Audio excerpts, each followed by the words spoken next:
Hi, I'm Joni Patry, and welcome to my YouTube channel.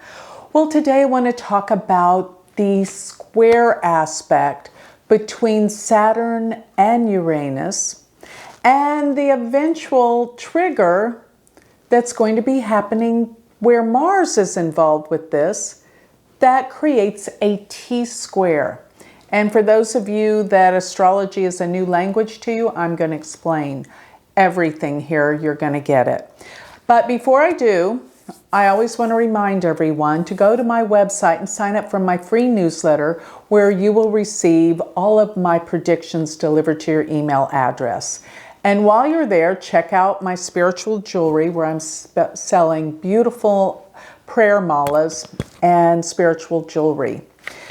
Go to galacticcenter.org and don't forget to check out my university website. If you're interested in learning Vedic astrology, go to universityofvedicastrology.com.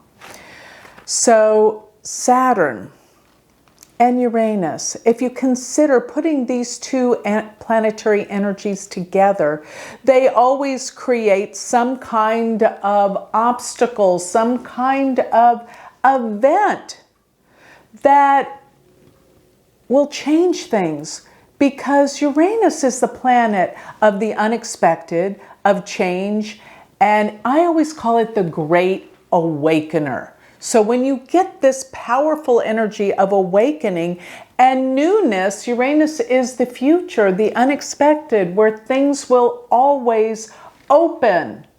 You're going to see amazing things happen, but Saturn's aspect to it means there's got to be a breakdown of something, because when something's not working and not progressing, Saturn's going to cause the breakdown so that it will work. But it is not an easy process. So Saturn and Uranus will be in a hard aspect to each other about every, I'd say 12 years, yes. But they take 45 years to come back and conjoin each other. So in other words, when you're looking at their movement, when Saturn and Uranus move, when they come to a conjunction, it will happen every 45 years. But every 12 years, it will go into a hard aspect. And what is a hard aspect? It is when it goes into a square, opposition, or a conjunction. So if they are conjunct, then that means 12 years from the conjunction, they will go into a waxing square, meaning it's moving away from each other. So that's 90 degrees. Then when they go opposite, that's another 12 years. And when they form another square where they're coming back together, instead of moving apart, they're moving together, that will be the waning square. And all four of those points, and then of course it comes back to a conjunction, all four of those points are what I call hard aspects. And every time Saturn and Uranus come into this hard aspect, a big event occurs. For example, probably the most horrific of all was when Saturn and Uranus were conjunct in the year of 1942. That was the midst of World War II, the very most intense part of it, where it was all happening. Then there was another time where they were conjunct, and that was 1988. And in 1988 was, I don't know if you all remember, but there was an airplane crash over Lockerbie, Scotland, the Pan Am airline crash, where there was a bomb. Terrorists put a bomb on the flight, blew it up, and that was the start of terrorism. And don't forget, Uranus rules airplanes too. I forgot to tell you that. So as Uranus rules airplanes, this can be involved at any of these times. Now, the last time that they were opposed to each other was in the year of 2008 and 9. And for those of you that remember, Saturn was in Leo and Uranus was in Aquarius. They were opposite. And during this time was the extremes that happened with the economy. Oh my God, that was like the big, that was the last time we had a really big economic crash, okay? And also, so many things happened during that time that were so intense. Earthquakes were really powerful that year, I remember. So Uranus also rules earthquakes. So you're going to see where all of this becomes really intense, because this month is the month that we have this Saturn Uranus, this month of June, and pretty much July. They're going to be squaring off again for the second time. So this whole year of 2021 has these aspects, these hard aspects of Saturn squaring Uranus. Now, this square can be in effect the whole year, correct? Yes, that's true, when it's within a few degrees. But I always say, oh, and by the way, I might add this, that all this information about prediction, looking at outer planets and how to make these world predictions are in my book, Secrets of Predictions, World and Personal Cycles Using Vedic Astrology. In that book, I outline all the different times that this happened in the past. But what I outline is, yes, these long-standing aspects where they're within a few degrees, Saturn squaring Uranus, what happens is what makes an event occur is when a faster moving planet triggers it. This is going to happen around the 1st of July this year. So as Saturn and Uranus are in a square aspect, when Mars comes around and aspects Uranus by a square but opposes Saturn, it's the triggering device. And the day that Mars will oppose Saturn and square Uranus is approximately around July 1st through the 4th. Expect some crazy upheaval, events to be happening around that time based on this aspect.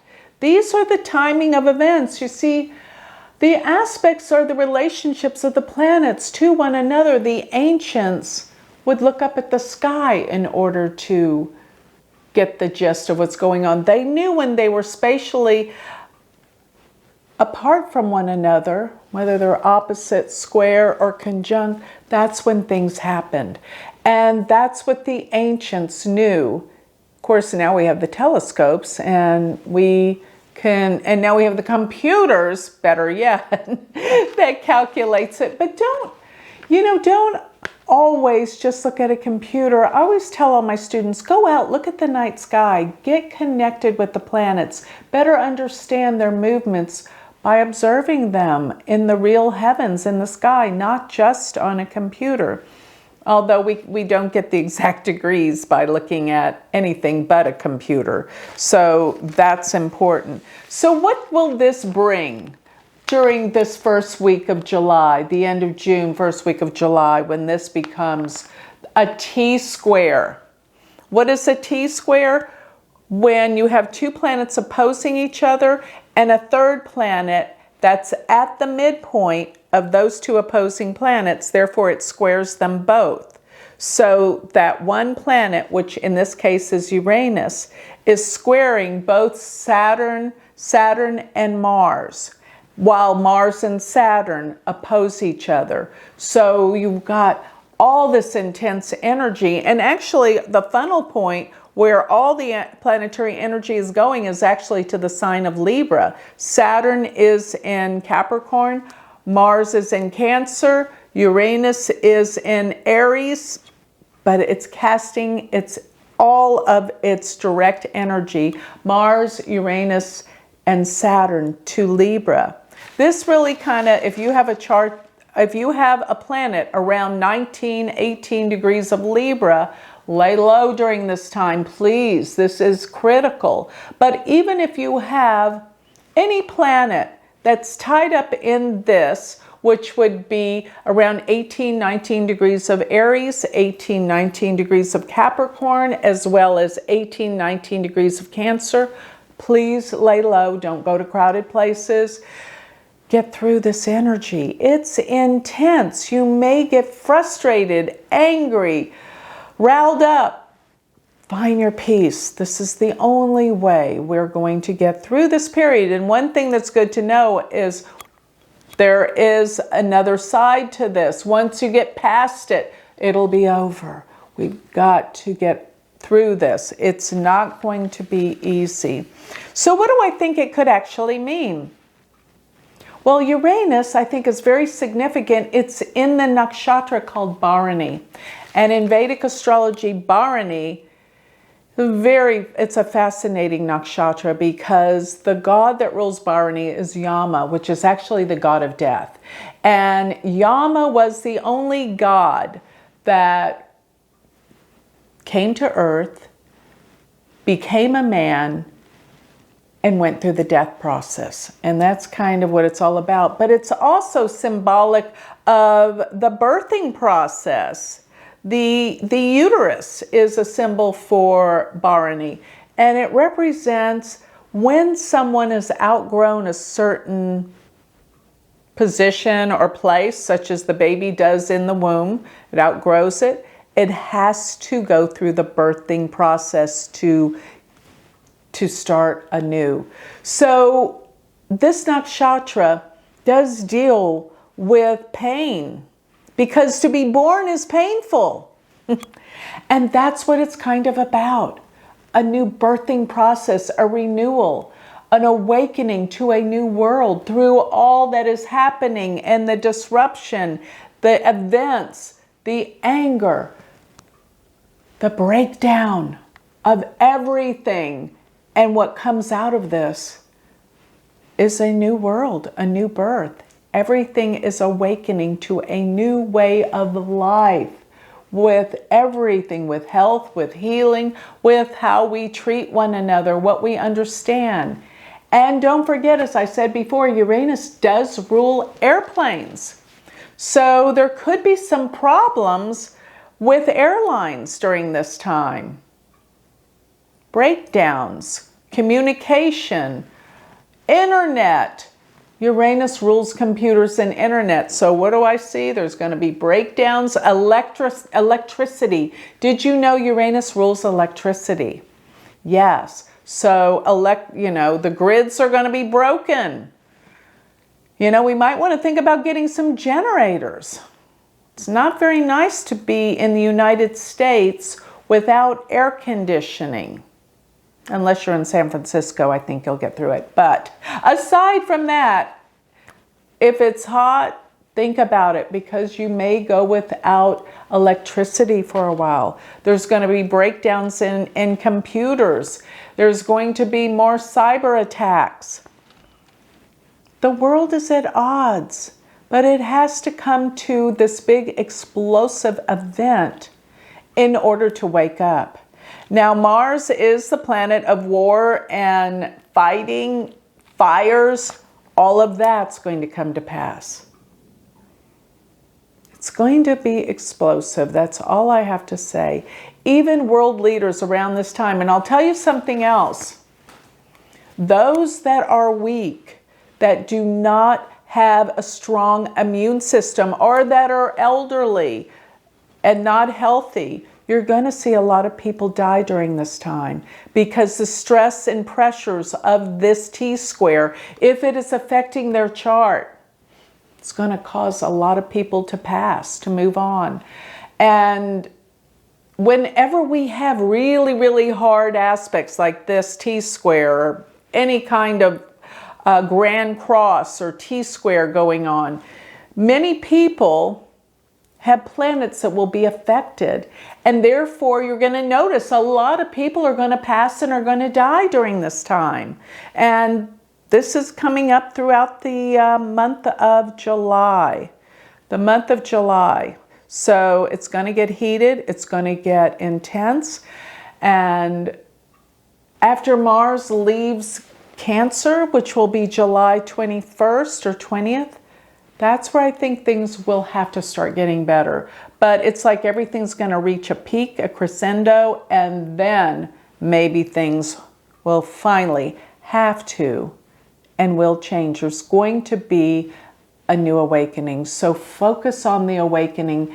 Focus on the new renewal, the new birth, and we'll get through this all together. It's all a purpose. Everything's happening for a purpose. We're realizing that what we're trying to make work from the past isn't going to work anymore. So we have to wake up. We have to change. And that also goes changing yourself. So be aware that there is nobody or nothing doing anything to you. It's all within you. You're attracting these things to yourself. So you have the ability to change. And you can't change other people, so quit trying. Work on yourself. Realize that what you put out in the world is what you're going to receive back.